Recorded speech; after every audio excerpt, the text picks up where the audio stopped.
Hello and welcome to Cocktails with a Twist of History, your digital destination for all things cocktails. So we have been talking about a Ramos Gin Fizz, which was created in New Orleans in 1888.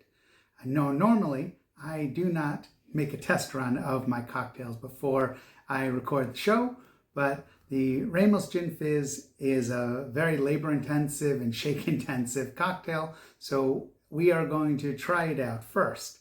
So here we go.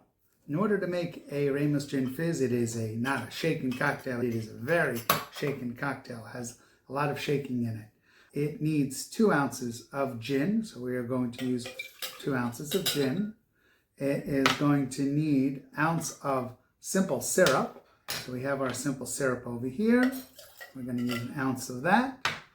And this needs both 1 ounce of fresh lemon juice and fresh lime juice. So here's our lemon, and here is our lime. Here we go. Now, also, this is going to need an egg white. Now, what happens with an egg white is very interesting since it has the lemon and the lime here, and we're going to do something called a dry shake, and that is going to cause the egg not to really cook, but at least to be safe to drink just like that. This also needs 2 ounces of a heavy cream. And here we go, we have our heavy cream. Very interesting, I very rarely make a drink with milk in it, but here we go. And we have 3 dashes of an orange flavored water. There we go. Now what we are going to do first is something called a dry shake. Here we go. Let's try it. And the way we're going to do this is you really need to shake this a lot. And we are going to shake for a while.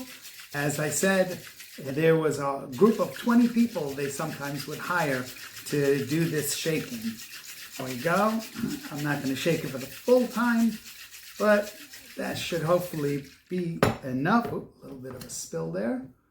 And now we are going to put in our ice.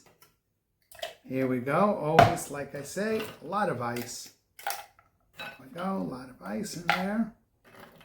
One more. Here we go. Ice. Close it up again. And shake again. I wonder if I have the right top to this. This is a little bit on the messy side. This is interesting. First time you ever saw that happen over here. But okay, and we are going to really shake. This needs a lot of shaking. This is put into a Collins glass. There we go. Nice amount of shaking. All right. Oh, this is nice and cold. And let's take a look at it. There should be a froth on the top. There we go. Look at that froth. Now, normally this needs some club soda or seltzer to put in there. We are going to try it without, because I would like to taste it first without. For those of you who've watched the show, know that I don't use a lot of soda in my cocktails.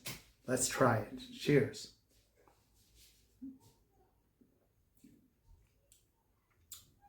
Interesting. The gin is not very forward in here. The lemon is sort of forward. That's interesting. Probably could have used a little more simple syrup, but a fascinating cocktail. Anyway, as always, if you know more pieces of history, you can put it in the comments. You can send it to us by email, or you can tell it to the bottle. We want to know. Also, please, we want you to subscribe. We want you to follow. We want you to like. And please send a link of this show to people that you know so that they can enjoy cocktails with a twist of history. Thank you.